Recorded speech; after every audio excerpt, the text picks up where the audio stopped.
Welcome to this tutorial on creating your own custom indicators and using them within the Agility Trader Expert Advisor. Feel free to pause the video at any stage if you don't understand any of the concepts, and consider rewinding and retracing over the information already covered. I have MetaTrader open at the moment, so what we're going to do is navigate to the area where the user indicators are. So we'll go up to File, select Open Data Folder, and this will be the structure of the file system that you'll see. We need to navigate inside the MetaTrader file system into MQL4 and into the area called Indicators. Now within that you'll see quite a lot of already compiled indicators. We're going to specifically navigate to the one that I set up, and it's in post number 89, a copy of it there. By the way, you should put both the MQL and the MQ4 and the EX4 into this directory called Indicators. So I'll open up User Indicator MQ4. Now by clicking on it, and I have my file system set to single click, we will in fact open MetaEditor. As you can see, this is an extremely short demonstration indicator, if you like. Without going into the mechanics of the indicator itself, we're primarily concerned with what is called the output buffer. Correction, in this case I have it called output value. Now that's just simply a variable which holds the values of any calculations that we make. If we go down a little bit, you can see here that this particular custom indicator, which is very basic, simply takes the close value of trading, close of each bar, and puts it into this output value buffer. So if we were to attach this to a chart, we just simply have a line joining all the close prices on the chart. We're not really concerned with the charting part of it, but what we are concerned with is the value of the variables that we put into this buffer. So line number 26 is the operative line in this particular case. Line number 24. What I'm going to do is actually copy and paste, because I've already made these changes, but I'll show you what you need to do. I'm just going to select one that I've already compiled, and I'm going to copy and paste these three lines here, and I'll talk about these in a moment.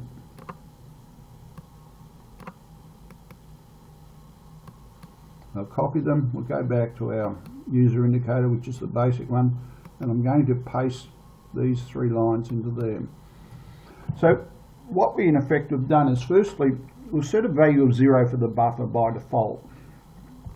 But what we've provided is two arguments which put a value of 1 or 2 into the buffer. Now the buffer itself is a placeholder for current values. You can see beside the output value we have a little bracketed variable called counter. Counter refers to the current bar, and this loops through continuously when interpreting the value of an indicator. So all we've done is we've manipulated this buffer a little bit, and instead of putting in the close value of the current bar, we're putting in a particular value of our own. And in this case it's a 1 for a buy trade and a 2 for a sell trade. So here's the argument. We have, if the close of 3 bars ago is greater than the close of 4 bars ago, and the close of 2 bars ago is greater than the close of 3 bars ago, and the close of the last bar is greater than the close of 2 bars ago, we want to generate a buy signal. So what we're saying is we've got 3 bull candles in a row, and I'm not talking about whether the logic's correct or not, but what we are saying is that we're just providing an argument to say 3 bull candles, we're going to open a trade. So we're going to give that a value of 1. We go down to the next line, we've got the reverse argument, and in this situation we're going to put a 2 into the output buffer, and that's basically 3 bear candles. So having changed just one line into 3 lines, firstly setting the variable to 0 if these conditions don't occur, and then the 2 lines which describe the conditions that we're looking for, we've created our own custom indicator for use within Agility Trader. I'm going to go ahead and compile this by pressing the compile button up the top. And this particular situation now is that we have created an indicator called user indicator, which was the default name before. But what I have done previously, and just to save a little bit of time, is that we've given this indicator a meaningful name. So I'm calling it user indicator bulls and bears.mq4. MQ4. Yes, you have a copy of this also at post number 89. So we've now finished with MetaEditor. What we've done, as I said, is create our own custom set of conditions which Agility Trader can now interpret. Go ahead and close the editor, and we can close this file system for the moment. And now we're looking at just the Euro USD chart, and we want to create a situation where we can interpret what we've just done within Agility Trader. So if I go down to the expert advisors and I drag Agility Trader to a chart, we now have all our inputs popping up. Now, I have previously created a set file so that I don't need to type these inputs in at this stage, but I'll go ahead and load the set file that I've created, and then we'll talk about it. So I'm going ahead, and by the way, when we load a set file, it defaults to the directory called presets, which is under MQ4. So if you're going to save any pre-created set files, you would normally save them into this presets directory. You go ahead and load this particular set file. Now, I mentioned in a previous post that the position for the user indicators is right down the bottom.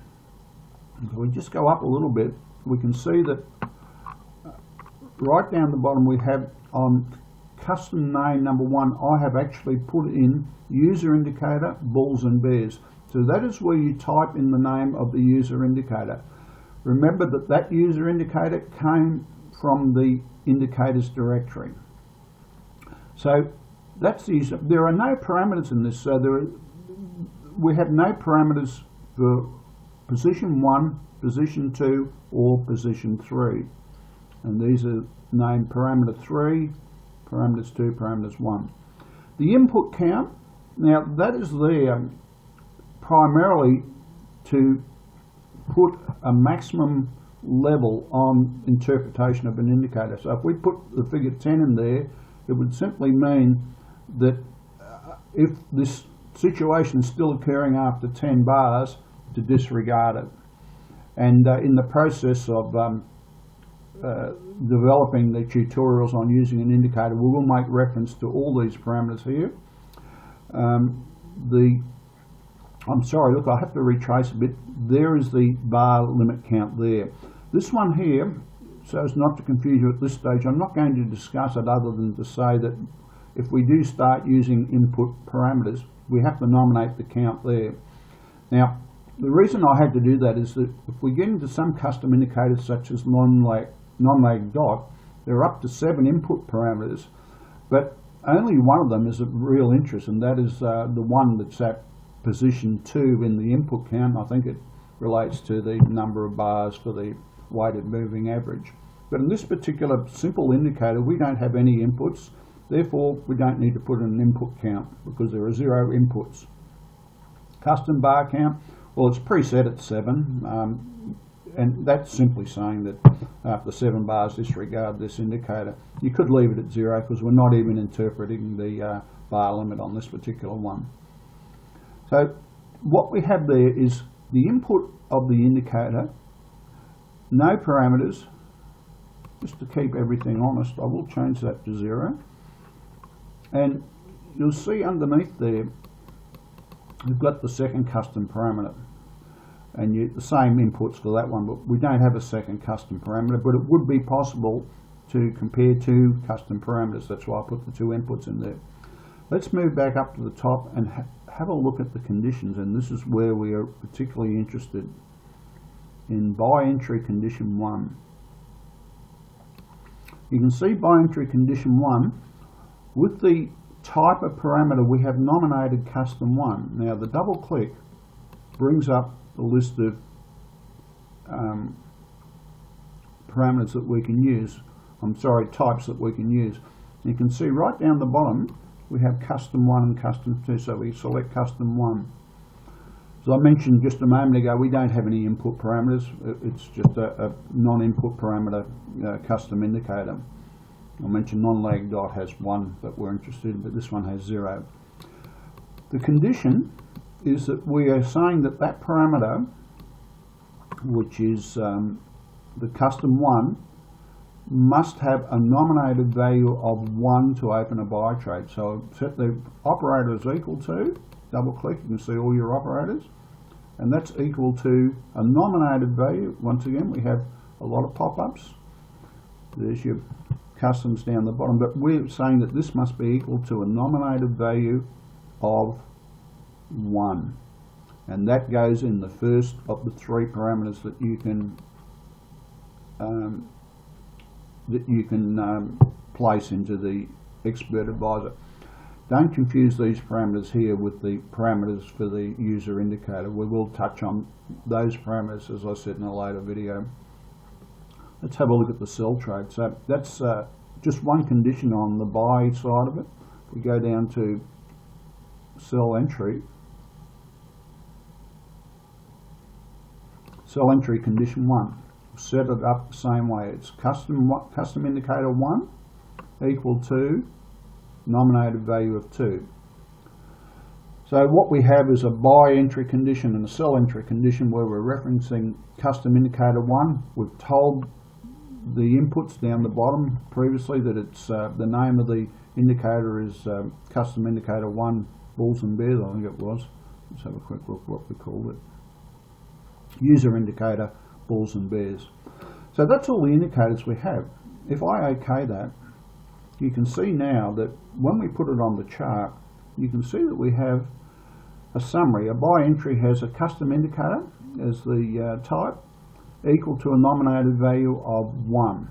And for a sell entry, a custom indicator equal to a nominated value of 2. So that's all we have to set up the indicator, and you could now go ahead and trade with this, and it will interpret 3 candles in a row, 3 bull candles in a row, it will open a trade, and 3 bear candles, it will open a sell trade. In this particular situation, I've just got a stop loss and take profit of 50, so it's going to go ahead and close trades on that basis. If we quickly go up the strategy tester, I should be able to show you this in action. We'll go to strategy tester. I'm going to load in this particular set file. I might have to do a little bit of trickery here to move back into the presets file for testing. We're loading user indicator bulls and bears.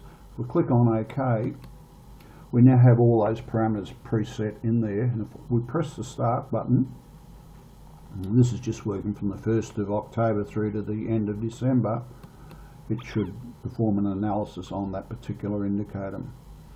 So if we had a look at the graph here, you can see that nothing particularly earth-shattering about the indicator. It was just a practice go at this, but you can see that it has actually executed a number of trades based on that custom indicator. And if we look at the results, you can see all the trades in action. That completes the tutorial at this stage. If you have questions, just for starters, rewind the video and have a look at some of the statements that I've made. If you still have problems, by all means PM me if they're personal requirements or if they're general and you think they may be in the interest of all the posters or people who are looking at the thread. Just put in an entry there and I will always respond to any user queries on the forum. That's about it for this stage. We will delve much further into user indicators. I did put a snippet of code down on a more recent post relating to interpreting time because, as you know, I am very big on timing of trade, so we will discuss that at a later stage. Thank you for your interest.